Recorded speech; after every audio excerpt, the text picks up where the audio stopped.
Welcome to the 7 Eagle Group podcast, your home for inspiring stories, valuable tips, and great advice from hard-charging veterans so you can lead a more rewarding and lucrative post-military career. All right. Hey guys, it's Jordy. I am so excited today. I'm here with just a really cool, really inspiring guy. This is Dan Park, a West Point grad, served in the Army as a mechanical engineer at West Point, graduated in the top 5% of his class. Had a boy. And is now the CEO of two different companies, Transact Campus and Seaboard. I don't know if I'm pronouncing that right, but Yep. we're going to get all into that, and we'll hear all about what he's doing now. He's got 2 decades of experience in leadership roles and running companies. He went to Harvard, got his MBA, just an extremely bright guy and cares deeply about this community. So Dan, thank you so much for taking a few minutes on a Friday to chat with us. I appreciate it. Absolutely, Jordy. Yeah. Nice to meet you. So tell everyone, where'd you grow up and what headed you down the path of joining the service? So, I'm actually back where I grew up, like maybe some or many of you. I lived all over the place, Yeah. growing up and for my career. But I grew up in Northern Virginia, and uh, specifically a place called Great Falls, Virginia, which my Yep. mom still has the house that I went to middle and high school. And yeah, it's a kind of normal kind of suburbs place. Yeah. Oldest of 3, younger brother, younger sister. My parents immigrated from Korea, kind of for a better life. Many people are immigrants, and so that impacted, me culturally in terms of Yeah. good and bad. Like, I always felt like I didn't fit in either world, Korea or Yeah. the US. So that was interesting. But to answer your question about the Service Academy, look, I was like 16 or 17 when I applied to college, and I didn't, I didn't know anything in my 20s, and let alone 16, 17. So I think, I wrestled in high school. I did some sports, and I think West Point had a great wrestling program. Yeah.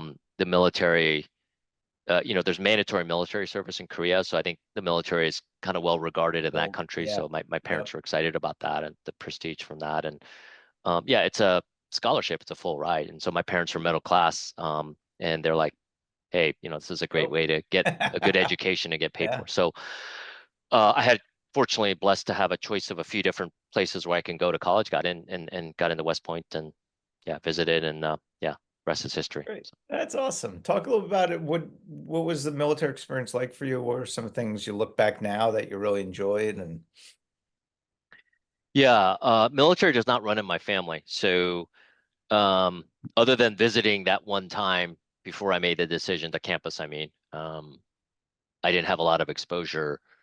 Um, and did the 4 years there. Some people don't. It's like, what is it like? It's a lot like a regular college, to be honest. yeah. Except you're wearing uniform. You have you get up early, and you have like mandatory formations, like for breakfast and lunch, and then you study military type things in addition to your normal academic coursework. And then your summers, you're doing training on military things. And Did you wrestle at West Point? yeah, a little bit. For like a year or Nice. two. Yeah. Oh, good. Mechanical engineering major. Yeah. So I think I was blessed in that I matured and grew a lot during that time, and held some senior military positions.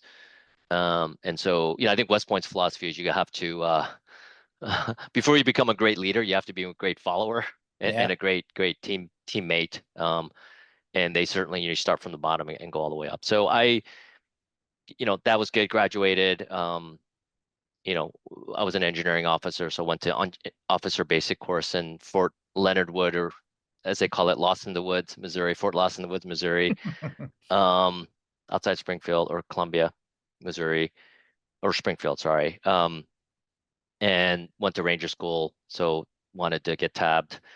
And then, yeah, my first, unit was in Hawaii, 25th Infantry Division. And so the engineer unit that I joined, 65th Engineer Battalion, is a light unit that goes hand in hand with the infantry, right? So they go, they have the rucksacks and they clear minefields and wire obstacles and set them up. And yes, we have Humvees, but you're pretty much on foot most of the time. So Wow, by that's the Ranger awesome. School thing. Well, Yeah, yeah, and so it was great. I think yeah, from there, Korea and then San Antonio, where I did so all different aspects of like engineering type yeah.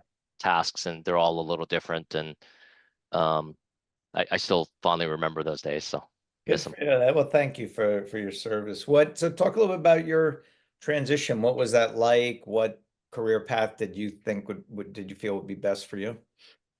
So I partly joined West Point in the Army because I wanted to go into public service, like Yeah, the Defense Department, CIA, maybe. As you grow up, and as I said, I was so young when I applied to high school, or applied to college, that my thinking changed. I said, oh, I'd like to go into the private sector. And my dad was a professor growing up, and so academics was always important to my family.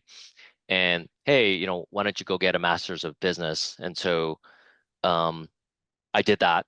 And then after 2 years, just learned about business. And some of the programs, a lot of the programs now, connect you with. It's not so much the learning of the like marketing and finance and leadership, but it's also about connecting you to companies that want MBA graduates. So fortunate to have interned at a place called McKinsey for the summer. Got an offer to return. Went to the Pittsburgh office there, which is a smaller office, but they had a lot of ex-Service Academy graduates in that area. And yeah, did that for 4 years, and that just kind of really launched my corporate career. yeah. Um, yeah, It's exciting. So talk a little bit about the life of the entrepreneur and some of these ventures that you're doing, and yeah. tell everyone what you're up to. So entrepreneur is probably too strong and much more complementary of a role that I'm actually doing. Maybe I've been an entrepreneur within like big companies, but essentially after my business degree, I've worked at more established companies. Think Target, the retailer, the big retailer. I Yeah. was in the corporate headquarters in Minneapolis, Payless Shoes. So I had a variety of jobs there that, um, you know, lead teams and help do inventory planning for shoes at Payless, where, Yeah. the northern stores don't need as many sandals, but they need a lot more boots earlier. And the southern stores is the opposite. And where is that cutoff? And then stores have different fashion trends. And then, back to school and Yeah. Easter, there's, people buy shoes for their kids and everything there. So it's a fascinating, each of these jobs in general have like an intellectual component, a leadership component.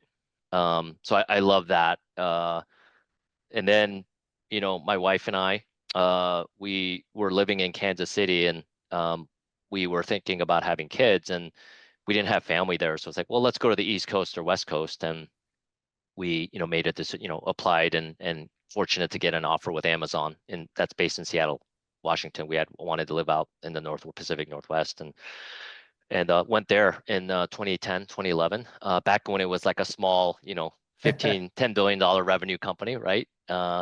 With maybe 100,000 employees, or in the headquarters, Yeah. and now it's like million employees, and they're huge, right? That two, three Yeah. hundred billion in revenue. So that was a really formative or an inflection point in my career, because it really introduced me much more into kind of the technology space, Yeah. and learning at Amazon and how they do things, and the unique culture they have that's so customer obsessed and focused, and how they think about processes and executing and operating. And as you know, Amazon hires a lot of ex-military, into Yeah. their warehouses and others. So yeah, so that's what kind of jumped me into tech. I just wanted to maybe give the Yeah. transition from consulting into the technology world. That is great. What of all those experiences and some huge brands, like which looking back was sort of the one you enjoyed the most? Yeah. What's interesting is I don't know how other people feel about their career, but I tend to remember the things that were the hardest. Yeah, Um, yeah. The challenge. that don't you don't know if the desired outcome is going to happen. So, Ranger School is a good example where, I started it with 120 really smart, fit, mentally strong people, and only 25, 23 made it of our Made it. class. Wow. And I was one of them, right? I don't know. I don't know why I did, but Yeah. so I think it's like, but that's what I remember. I was like, holy crap, like Yeah, yeah, we're yeah. just going through this suck and whatever. So I think that resonates with probably a lot of your audience. But I think the one fond thing is, the leaving Amazon, I got an offer to be the chief operating officer for a company, much smaller company in Vancouver, Canada, right Hmm. across the border from Seattle. And we wanted to move our family up there and raise our kids. Vancouver's a beautiful place, Yep. and the living part of it was awesome. We were right on the beach, had a renting a house, but the professional part of it was a little bit of a I don't want to curse on the thing, whatever. It was a little bit of a mess walking in, right? That Uh, sometimes with startups, there's yeah. a lot going on, and so long and the short of it is, I ended up getting, I'll use it, I got a battlefield promotion to be the CEO from the longtime 25-year founder after like 2 months on the job, where I barely knew what was going on. My first startup, I was used to working at really large companies. So my Yeah, first time doing this, I got to manage a board. I got to, go raise money. We actually had to declare bankruptcy like that, a week yeah. after I joined. So he was like, good news, bad news, Dan. Here's a CEO job. We don't have enough money to give you a raise, but we'll give you Right. some equity in the company, which may not be That's worth funny. anything. We're Yeah, bleeding money, and you got to go, yeah. raise money to get us out of bankruptcy in 3 months, 4 months. Here you Wow. go. So, but after 4 years, we actually went from that to getting the company close to profitable, and then we took the company public on the Toronto Stock Exchange. It was like during COVID, Wow. we had to dial Good in, for you, man. remotely Good for for that. you. We couldn't go in Toronto. Yeah. So I just fondly remember, and I think it's like I don't just remember the ringing the bell virtually. I remember like, oh my gosh, during COVID, like now we gotta Now hunker what? down and Yeah. go remote. And back in March of 2020, as many of you did, um, all the stuff we got to do to cut costs and be frugal, set a Yeah. culture and vision when things are tough. How do we I, fix things gradually. And so I learned, and the hard times. And I think, like with most things in life, work and otherwise, those are, it's weird, but most people remember the remember that. The hard times, struggles. or Yeah, learn you the got most through it. from, these Yeah. challenges, right? So I'm Yeah, no you different. shouldn't shy away from them because look at Yeah, all the learning that happens as a yeah, result. That's all. Tell everyone a little bit about what you're doing now yeah. and two companies. So I'm actually, just to correct you, I'm actually the chief operating officer. I'm not the CEO anymore Okay. for uh, our merged companies. So Seaboard, which was a company I joined about a year and a half ago as a CEO, they're owned by Roper Technologies, which is a NASDAQ traded, um, I'll use the word holding company, but they're basically like a PE model that owns a bunch of companies, but instead of flipping them after 5 to 7 years, they hold on to them for a long time, Okay. lifetime. They buy great businesses and niche kind of defensible markets, very profitable. Mostly software businesses. They've got some medical devices. So Seaboard was one of those software businesses that I joined as a CEO year and a half ago. Uh, and Roper acquires other companies to add to its portfolio, and they happen to, our competitor in the higher ed space was for sale, and they went and sourced that deal, and we just closed that merger 3 months ago. So with Oh, that, we congrats. became a much bigger company Yeah, yeah. in revenue and employee size, and really love so I Yeah. ended up staying to be the chief operating officer. So I've got a Good bunch of for you. functions How many underneath me. total employees you in the About on a the thousand. team? 1,000? Oh my Yeah. gosh. Yeah. Wow, good for you, buddy. That is awesome. That is awesome. Talk, Daniel, a little bit about you know, to the say transitioning service member launching, Yeah. getting ready to launch his or her career. What advice would you have for these men and women who are, stressed out, they don't know what to do Yeah. and Yeah. Couple things. One, just have belief. yeah, I think when I described earlier, during tough times, you got to believe in yourself, right? And yeah, sometimes, like, where does that come from? But I think, a lot of the stuff that your listeners have gone through in their lives, the military is just a special experience. And I think, um, that gives you the perseverance and skills and ability, I think, to navigate a bunch of life's challenges, including, right. doing the transition or whatever. So I would say that's one.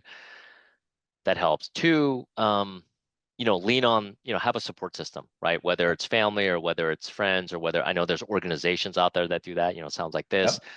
Yep. One business idea, hey, let's have some formal mentorship of, I think there's some things that out there, but there's not like one big organization. It's a lot of smaller ones. But, how do we get people from business background that would love to, mentor and do that and individually in groups or whatever, pro bono. So I think advice from people that have made the transition and organizations that I think provide that support system because we've gone through it. And, the bond that I had with my brothers and sisters in the military is just different than you have in corporate America. So I think most people are happy to do that.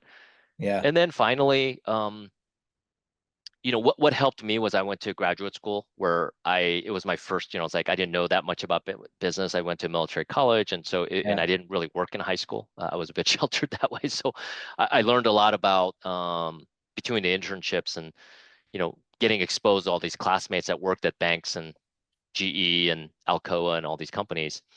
And tech companies, and so I had that benefit, and so just immersing yourself, and I think it's figuring out whether it's education thing if you're able to do that, or some people leave a little bit later, are there certain ways to kind of dive in. I know that there's things where I think they love veterans, but like to buy businesses like franchises or buy businesses and say, hey, let me go run this because maybe it's like a $3 million business or 4 million, but let me go run this and grow it and eventually buy others.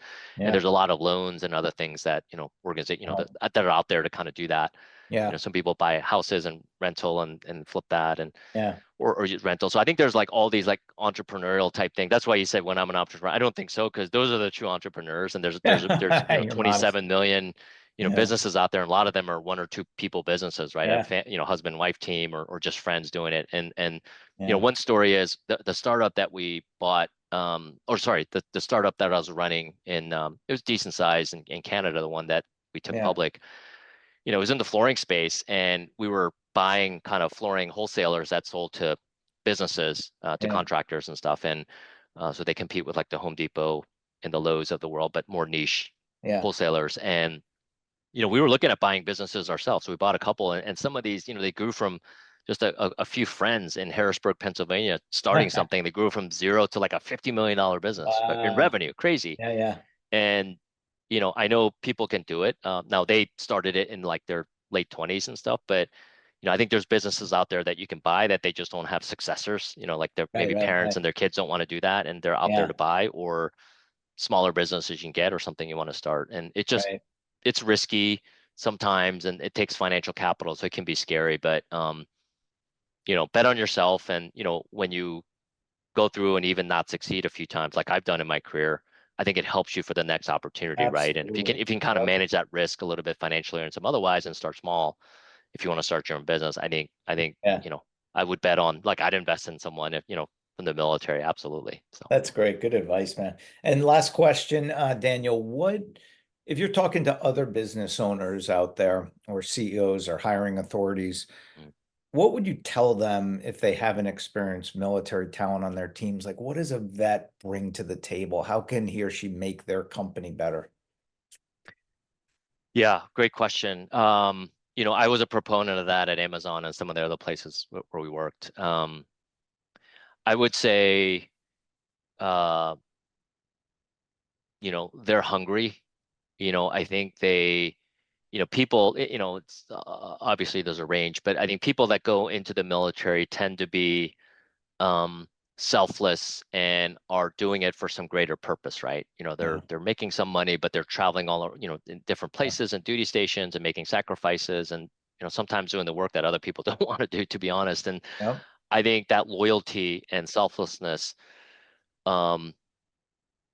is important. And I'll say this, like I think maybe it can be lacking at times, with certain generations and certain things, just people are out for themselves. So I think that's kind of one. The second is the agility to deal with all sorts of situations in a job. I think today, like AI, and there's these, there's stuff that's happening that I think start to, offshoring, that just takes the more basic work away, right? So I think that's stuff that's here, where people have to do it requires skills that a computer just can't do, at least today. And I think it just requires a lot of judgment and agility, and it's very Yeah. nuanced. It's not black and white. And I think it's kind of funny. People think, oh, military chain of command, but I find that it's very nuanced. And there's an SOP and playbook for many things, but in the fog of war, or when shit happens, like, it's Yeah. the 20% of the time that really matters. Like, what do you do? Right. And you got to have people that are able to, Figure it really out. make the right decisions and, Yeah. and rally and whatever, whether you have a chain of command or not, right? Because may not have that anymore.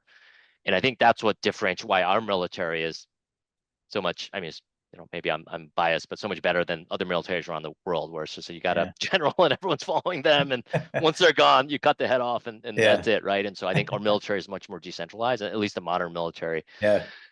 And I think they just bring that agility and ability to operate autonomously. Yeah.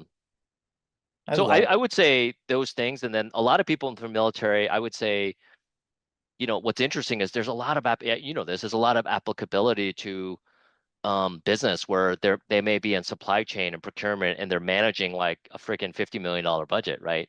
Yeah. And so can they manage a $3 million one? Yeah, probably. Or they're managing a 100-person team, or 50-person or 40-person team Yeah. as the platoon sergeant, and you're going in area managing a staff at Amazon. Yeah, no problem, right? And so Yeah. I think there's the leadership, or some of the functions that you do.